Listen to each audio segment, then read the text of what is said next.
ক্ষেত্ৰতে হওক হাতী বাঘ ভালুকৰ লগত হয়তো সংঘাতত কত মৰিলে শোধনাগাৰসমূহ নিৰ্মাণ কৰাৰ ক্ষেত্ৰতে হওক চাহ বাগান অন্যতম যি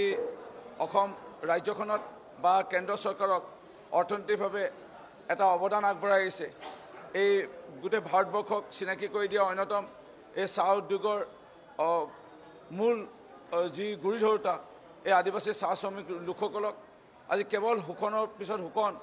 কংগ্ৰেছকে লৈ অন্য ৰাজনৈতিক দলে কৰিলে বা কৰি আহিছিল কিন্তু আজি যিটো প্ৰকৃত অধিকাৰ ভূমি অধিকাৰ মাটি অধিকাৰ আজি আছা অসম চাহ মজদুৰ সংঘৰ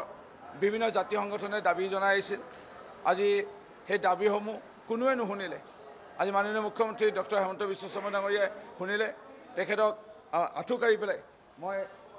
পুনৰবাৰ বিধানসভাতো ধন্যবাদ জনাইছোঁ আৰু এতিয়াও পুনৰবাৰ তেখেতক আমাৰ চাহ শ্ৰমিক আদিবাসী ৰাইজৰ হৈ ধন্যবাদ জ্ঞাপন কৰিব বিচাৰিছোঁ মুখ্যমন্ত্ৰী মহোদয় বহুত বহুত ধন্যবাদ মোৰ দেউতা অসম চাহ মজদুৰ সংঘতে চাকৰি কৰি 1990 চনত মৃত্যু হৈছিলে ডিগবৈত আৰু মোৰ মা অসম চাহ মজদুৰ সংঘতে চাকৰি কৰি পেলাই গোটেই জীৱনজোৰা চাকৰি তেখেতে পাৰ কৰিছিল মোৰ মাতৃ পিতৃ জড়িত থকা অসম চাহ মজদুৰ সংঘৰ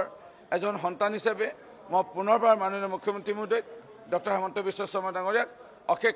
কৃতজ্ঞতা জ্ঞাপন কৰিছোঁ আৰু সাজান নায়ক ডাঙৰীয়াৰ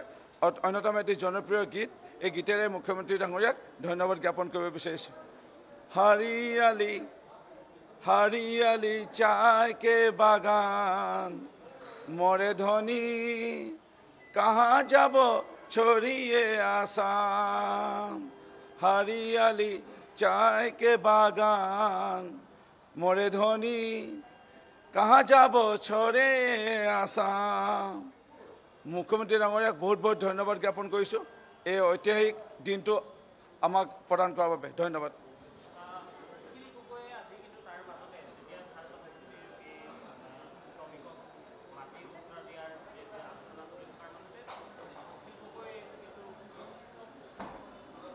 মাননীয় মুখ্যমন্ত্ৰী মহোদয় ডক্টৰ হেমন্ত বিশ্ব শৰ্মা ডাঙৰীয়াই খুব ধুনীয়াকৈ কৈছে যে যিজনে নিজকে মাওবাদী নেতা কয় নক্সালবাদী বুলি কয় বামপন্থী বুলি কয় শ্ৰমিকৰ নেতা বুলি কয় নিজে কৃষক মুক্তি সংগ্ৰাম সমিতিৰ নেতা বুলি নিজকে পৰিচয় দাঙি ধৰে কৃষকৰ নেতা শ্ৰমিকৰ নেতা নিষ্পীড়িত লোকসকলৰ নেতা বুলি কয় আজি নিজৰ স্বৰূপটো কেৱল ৰাজনৈতিক স্বাৰ্থত তেওঁ যে আবুল তাবুল বলকি ৰাজনীতি কৰি আছে প্ৰকৃত তেখেতৰ শ্ৰমিকৰ প্ৰতি চাহ জনগোষ্ঠী আদিবাসী লোকৰ প্ৰতি নিষ্পীড়িত এই শোষণ হৈ থকা 200 বছৰ শোষণ হৈ থকা এই আদিবাসী চাহ জনগোষ্ঠীৰ লোকসকলৰ প্ৰতি তেখেতৰ যে সন্মান কিঞ্চিতো নাই আজি তাকে প্ৰমাণ কৰিলে খুব লজ্জাজনক বিষয় দুখৰ বিষয়